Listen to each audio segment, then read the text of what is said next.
بسم اللہ الرحمن الرحیم۔ السلام علیکم ناظرین، بصیرت ٹی وی کے ساتھ حافظ مدثر فاروق حاضر خدمت ہیں۔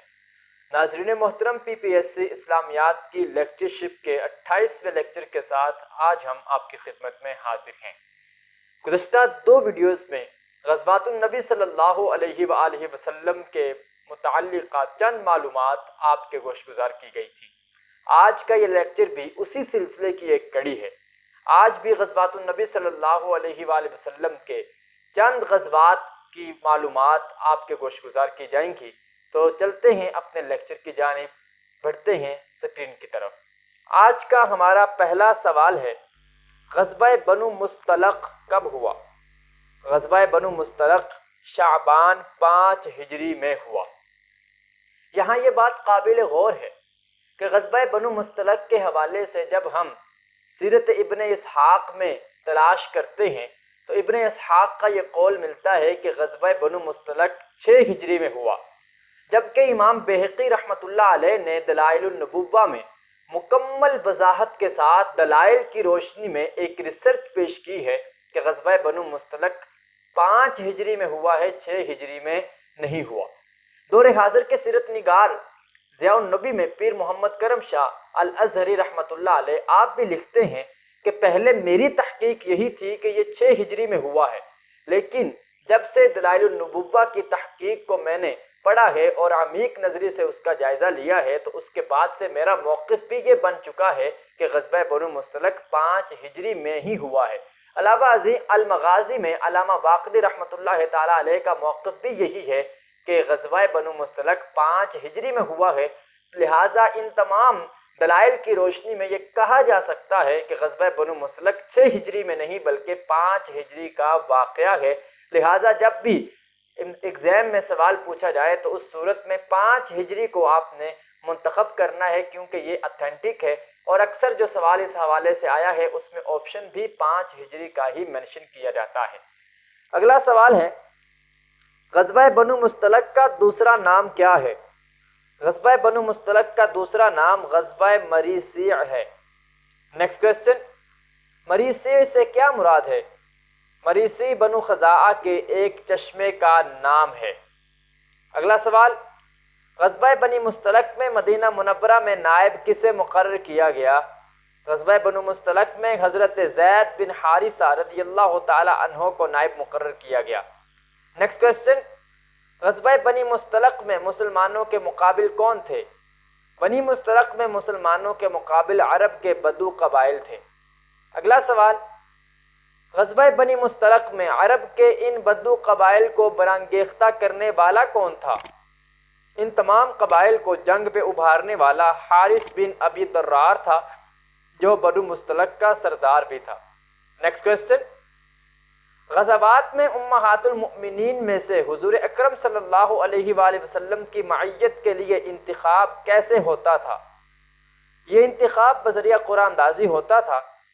جب بھی حضور اکرم صلی اللہ علیہ وآلہ وسلم سفر پہ جاتے یا غزوات کی صورت میں مدینہ منورہ سے باہر نکلتے تو سفر میں ایک زوجہ کو ساتھ جانے کی پرمیشن تھی، اور کس طرح سے لے جایا جاتا تھا؟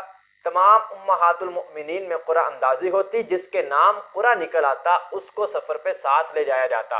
اسی طرح سے غزوات میں بھی جو مدینہ منورہ سے باہر ہوئے، جس میں سفر کیا، ان میں یہی طریقہ کار اختیار کیا جاتا تھا کہ قرآن اندازی کے ساتھ فیصلہ کیا جاتا تھا۔ اگلا سوال، غزوہ بنی مصطلق میں قرہ کس کے نام نکلا؟ غزوہ بنی مصطلق میں قرآن اندازی میں یہ قرہ حضرت عائشہ صدیقہ رضی اللہ تعالی عنہا کے نام نکلا۔ نیکسٹ کویسچن، غزوہ بنی مصطلق میں مسلمانوں کے علم کتنے تھے؟ اس غزوہ میں مسلمانوں کے 2 پرچم تھے، 2 علم تھے۔ نیکسٹ کویسچن، مہاجرین کا علم کس کے پاس تھا؟ مہاجرین کے علم بردار حضرت ابو بکر صدیق رضی اللہ تعالی عنہ تھے۔ اگلا سوال، انصار کا علم کسے مرحمت ہوا؟ انصار کا علم حضرت سعد بن عبادہ رضی اللہ تعالی عنہ کو عطا کیا گیا۔ نیکسٹ کویسچن، غزوہ بنی مصطلق کا نتیجہ کیا رہا؟ غزوہ بنی مصطلق میں تھوڑی سی جنگ کے بعد باقی قبائل میدان چھوڑ کر بھاگ گئے۔ اگلا سوال، کس غزوہ میں عبداللہ بن ابی نے مسلمانوں کے بارے میں کہا کہ ہم انہیں ذلیل و رسوا کر کے نکال دیں گے؟ یہ جملہ عبداللہ بن ابی نے غزوہ بنی مصطلق کے موقع پر ہی بولا تھا۔ اس غزوے میں انصار اور مہاجرین کے درمیان کوئی باہمی چپکلش کی وجہ سے لڑائی کا ماحول بنا، تو پھر عبداللہ بن ابی نے یہ کہا تھا کہ ان کو ہم نے پناہ دی ہے اور یہ آج ہمارے ہی بارے میں لڑ رہے ہیں اور ہمیں ہی برا بھلا کہہ رہے ہیں۔ تو پھر اس نے کہا تھا کہ اگر ہم مدینہ منورہ سے ہی سلامت واپس پہنچے فَيُخْرِجَنَّ الْأَعَزُّ مِنْهَا الْأَذَلَّ، تو جو عزت دار ہیں وہ مدینہ منورہ سے ذلیل لوگوں کو نکال کے باہر کریں گے۔ تو اللہ تعالیٰ نے پھر اس کے تمام کلمات کے حوالے سے پوری سورۃ المنافقون پارہ نمبر 28 میں اس کے نظریات کے حوالے سے، اس کے اقوال کے حوالے سے تصدیق کرتے ہوئے نازل فرمائی تھی۔ اگلا سوال، عبداللہ بن ابی کی ان باتوں کو کس صحابی نے سنا؟ عبداللہ بن ابی کی ان باتوں کو حضرت زید بن ارقم رضی اللہ تعالی عنہ نے سنا تھا۔ نیکسٹ کویسچن، غزوہ بنی مصطلق سے واپسی پر کس منافق کی موت ہوئی تھی؟ غزوہ بنی مصطلق سے واپسی پر زید بن رفاعہ کی موت ہوئی تھی اور اس کی موت پہ بہت زیادہ تیز آندھی چلی۔ اس وقت حضور اکرم صلی اللہ علیہ وآلہ وسلم نے فرمایا تھا آج ایک بہت بڑا منافق دنیا سے گیا ہے جس کی وجہ سے یہ آندھی وغیرہ چل رہی ہے۔ اگلا سوال، غزوہ بنی مصطلق میں کس سردار نے اسلام قبول کیا؟ اس غزوہ میں حارث بن درار نے اسلام قبول کیا۔ یہ حارث بن درار وہی شخص ہے جو بنو مصطلق کا سردار ہے، اور اسی نے مسلمانوں کے خلاف لڑائی کرنے کے لیے چند ایک قبائل کو، عرب قبائل کو برانگیختہ کیا، انہیں ابھارا، اور بعد میں اللہ تعالیٰ نے اسے اسلام کی دولت سے فیض یاب فرما دیا۔ حارث بن درار ہی وہ شخص ہے کہ جو غزوہ بنو مصطلق میں اسلام کی دولت سے مالا مال ہوا۔ اگلا سوال، غزوہ بنی مصطلق میں مال غنیمت میں کیا حاصل ہوا؟ اس غزوہ میں 2000 اونٹ اور 5000 بکریاں بطور غنیمت حاصل ہوئیں۔ اگلا سوال، حضرت جویریہ رضی اللہ تعالی عنہا کا نکاح حضور اکرم صلی اللہ علیہ وآلہ وسلم کے ساتھ کس غزوہ میں ہوا؟ حضرت جویریہ رضی اللہ تعالی عنہا کا نکاح غزوہ بنی مصطلق میں حضور اکرم صلی اللہ علیہ وآلہ وسلم کے ساتھ ہوا تھا، اور حضرت جویریہ بنو مصطلق کے سردار حارث بن درار کی لخت جگر ہیں۔ حارث بن درار جب مسلمان ہوا تو اس نے اپنی بیٹی جویریہ کو نبی اکرم صلی اللہ علیہ وآلہ وسلم کی زوجیت میں دے دیا۔ اگلا سوال، غزوہ بنی مصطلق میں جنگی قیدیوں کے ساتھ کیا سلوک کیا گیا؟ اس غزوہ میں جنگی قیدیوں کو بغیر فدیہ لیے آزاد کر دیا گیا۔ اصل میں ہوا یوں تھا کہ سب کے پاس قیدی تھے، ہر ایک کے پاس مختلف قبائل کے لوگ بطور قید رکھے ہوئے تھے۔ جب حضور اکرم صلی اللہ علیہ وآلہ وسلم کا نکاح سردار نے حارث بن درار نے اپنی بیٹی کے ساتھ کر دیا تو تمام صحابہ کرام رضوان اللہ تعالی علیہم اجمعین نے یہ کہہ کر تمام قیدیوں کو آزاد کر دیا کہ اب یہ قیدی عام نہیں ہیں بلکہ ہمارے مصطفیٰ کریم علیہ الصلاۃ والتسلیم کے سسرال کے ہیں، تو جو ہمارے مصطفیٰ کے سسرال کے ہوں ہم انہیں اپنے پاس قید نہیں رکھ سکتے۔ جیسے ہی حضرت جویریہ کا نکاح ہوا اور حارث بن درار مصطفیٰ کریم صلی اللہ علیہ وآلہ وسلم کے سسر بنے، ویسے ہی تمام صحابہ کرام نے اپنے اپنے پاس موجود تمام قیدیوں کو بغیر کسی دولت کے، بغیر کسی فدیے کے راہ خداوندی میں آزاد کر دیا۔ اگلا سوال، کس غزوہ سے واپسی پر حضرت عائشہ صدیقہ رضی اللہ تعالی عنہا پر بہتان لگایا گیا؟ غزوہ بنی مصطلق سے واپسی پر حضرت عائشہ پر بہتان لگایا گیا، جسے افک بھی کہتے ہیں۔ سوال پوچھا جا سکتا ہے کہ واقعہ افک کس غزوے کے موقع پر پیش آیا؟ غزوہ بنی مصطلق سے واپسی پر یہ واقعہ پیش آیا تھا۔ یوں بھی پوچھا جاتا ہے کہ واقعہ افک کس سن ہجری کا واقعہ ہے؟ تو واقعہ افک سن 5 ہجری کا واقعہ ہے، جس کے حوالے سے سورہ نور کا دوسرا رکوع مکمل طور پہ اللہ تعالیٰ نے حضرت عائشہ رضی اللہ تعالی عنہا کی برات کا اعلان کرتے ہوئے نازل فرمایا تھا۔ اگلا سوال، غزوہ خندق کب ہوا؟ غزوہ خندق شوال 5 ہجری میں ہوا۔ نیکسٹ کویسچن، غزوہ خندق میں خندق کھودنے کا مشورہ کس نے دیا؟ اس غزوہ میں خندق کھودنے کا مشورہ حضرت سلمان فارسی رضی اللہ تعالی عنہ نے دیا تھا۔ اگلا سوال، غزوہ خندق میں مسلمانوں کے مقابل کون تھا؟ اس غزوہ میں مسلمانوں کے مقابل عرب کے تمام قبائل تھے، جس میں کفار مکہ بھی شامل تھے۔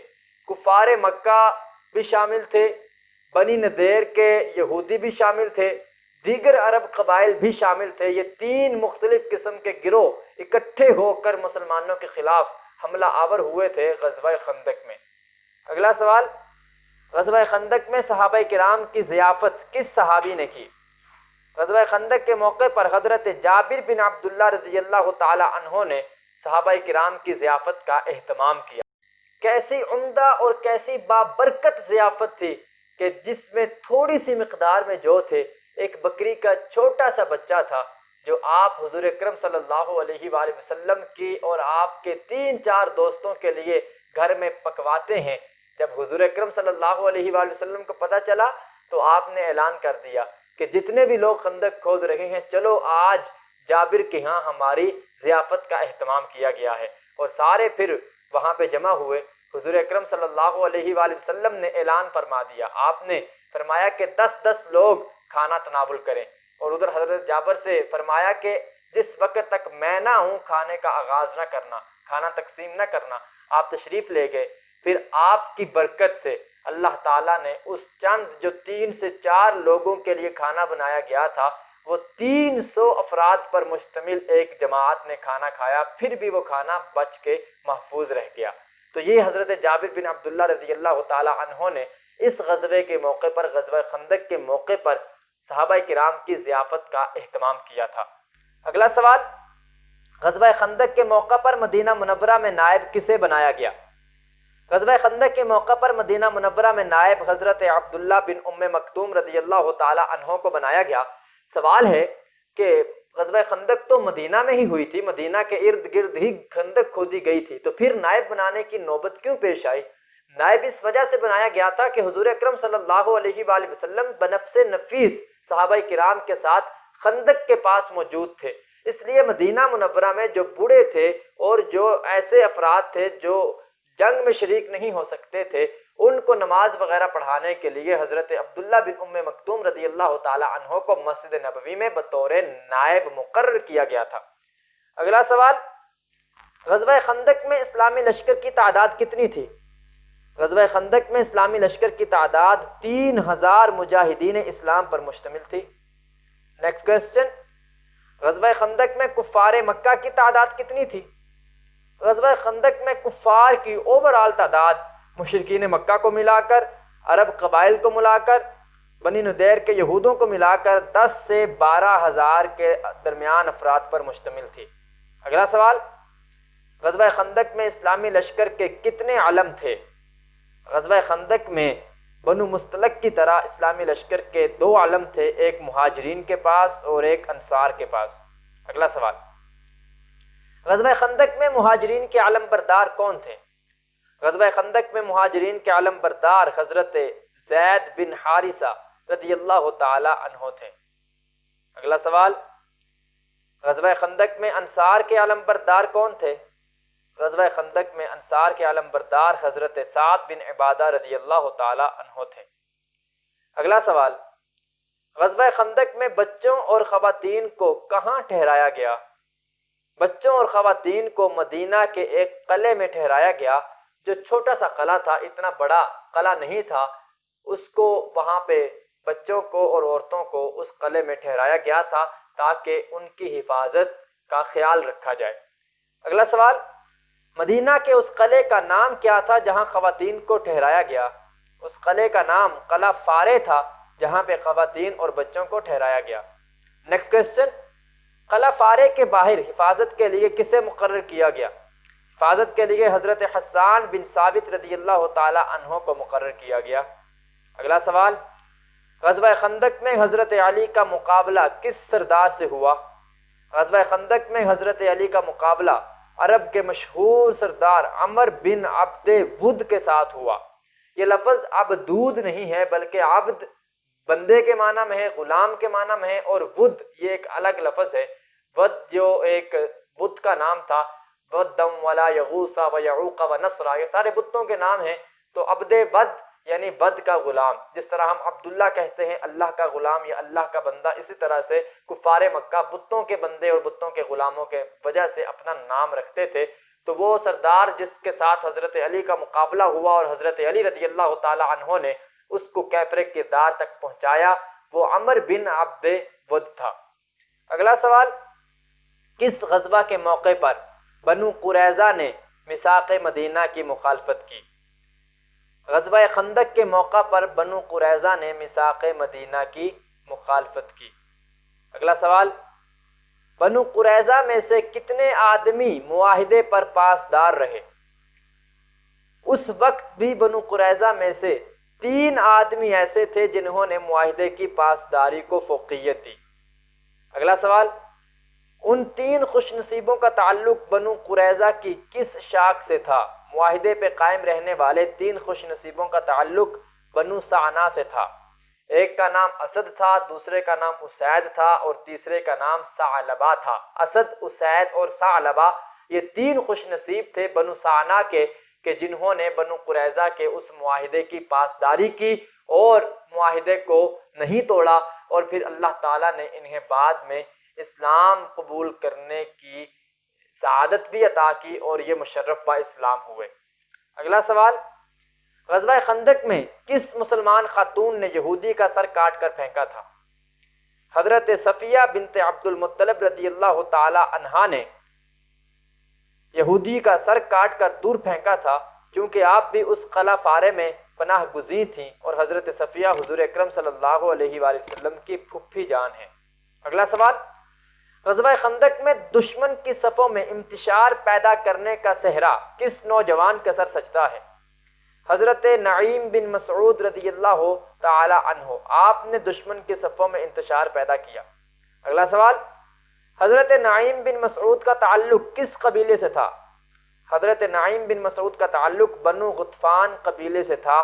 جب آپ صلی اللہ علیہ وآلہ وسلم نے انہیں یہ ذمہ داری سونپی کہ قبائل کے درمیان پھوٹ پیدا کر دی جائے، انتشار پیدا کر دیا جائے، اس وقت آپ نے ایک جملہ زبان مبارک سے ادا کیا تھا۔ اس جملے کے حوالے سے بھی سوال ہوتا ہے۔ آپ نے فرمایا تھا الحرب خدعۃ، اس کا معنی ہے جنگ ایک دھوکہ ہے۔ سوال یوں پوچھا جاتا ہے کہ جنگ ایک دھوکہ ہے یا الحرب خدعۃ، کس غزوہ کے موقع پر یا کس جنگ کے موقع پر جملے ارشاد فرمائے گئے؟ تو جواب ہوگا غزوہ خندق کے موقع پر۔ اگلا سوال، غزوہ خندق کا دوسرا نام کیا ہے؟ غزوہ خندق کا دوسرا نام غزوہ احزاب ہے۔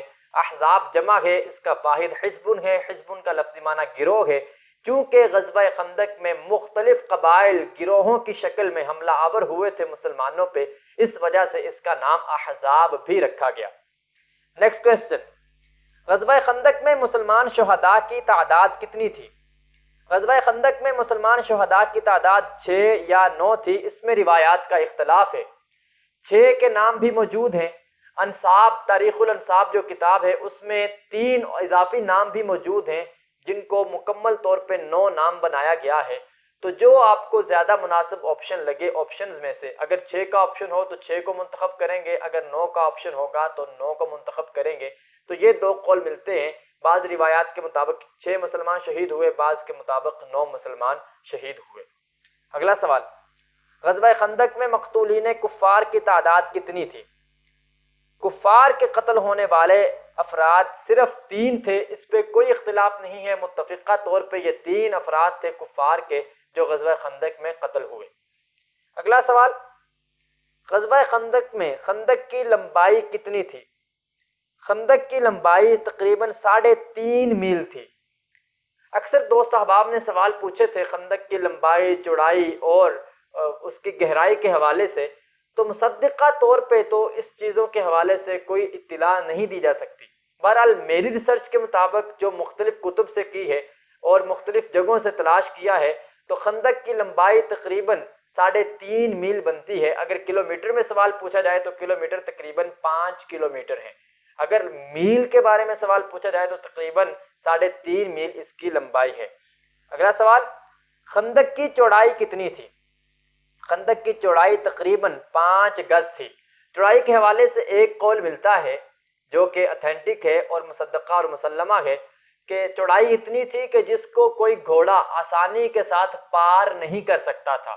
اب اس مقدار کو لفظوں میں بیان کرنے کے لیے 5 گز کا الفاظ بھی استعمال کیے گئے ہیں بعض کتب میں، تو چوڑائی خندق کی 5 گز تھی۔ اگلا سوال، خندق کی گہرائی کتنی تھی؟ خندق کی گہرائی 5 گز تھی۔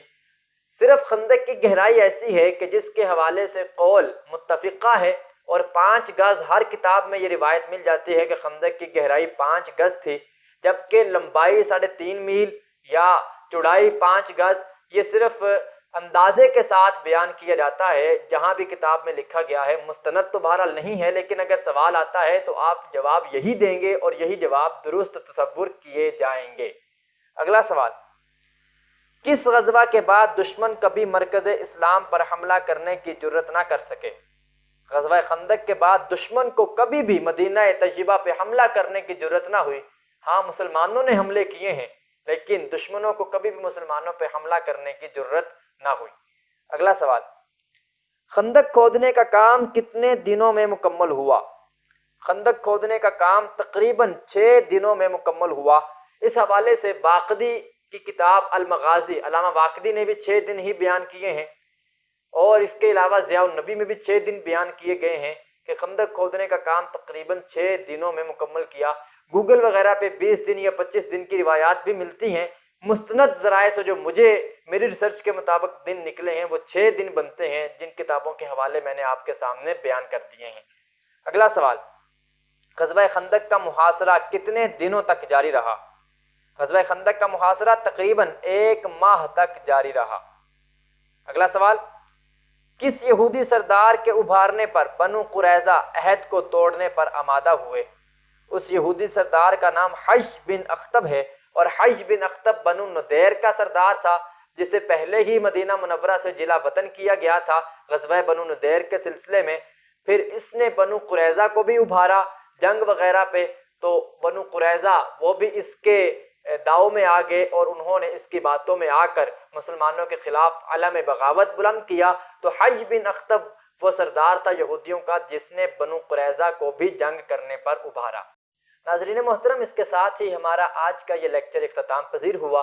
کل انشاءاللہ العزیز غزوہ بنو قریظہ سے آغاز کیا جائے گا، اور کوشش یہی رہے گی کہ زیادہ سے زیادہ غزوات کو اندر سمویا جائے اپنے لیکچر کے دوران، تاکہ کوئی پہلو تشنا بھی نہ رہے اور جامع معنی لیکچر جو ہے وہ آپ کے گوش گزار کیا جائے۔ بعض احباب کی جانب سے سوال کیا جاتا ہے، بلکہ فرمائش کی جاتی ہے کہ ایک دن میں 2 لیکچر بھی ترتیب دیے جائیں۔ اصل میں بات کچھ یوں ہے کہ اتنی معلومات کو مستند ذرائع کے ساتھ ایک کتاب کو پڑھنے کے بعد، عرق ریزی کرنے کے بعد بیان کرنا ایک خاصا مشکل اور دقت طلب کام ہے، جس کے لیے بہت زیادہ محنت بھی لگتی ہے، بہت زیادہ اس کے لیے مصروفیات میں سے وقت بھی نکالنا پڑتا ہے۔ تو یہ 50 سوالات ہی بڑی مشکل سے تیار کیے جاتے ہیں۔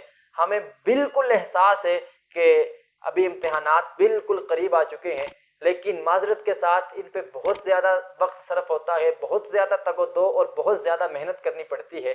اس لیے جتنا ہو سکتا ہے ہماری طرف سے اسی پہ اکتفا کیا جائے۔ اللہ رب العالمین آپ سب کے لیے اور ہمارے لیے بھی آسانیاں پیدا فرمائے۔ رب لم یزل ہم سب کو دین و دنیا کے ہر امتحان میں کامیابی و کامرانی سے ہم کنار فرمائے۔ آمین والسلام۔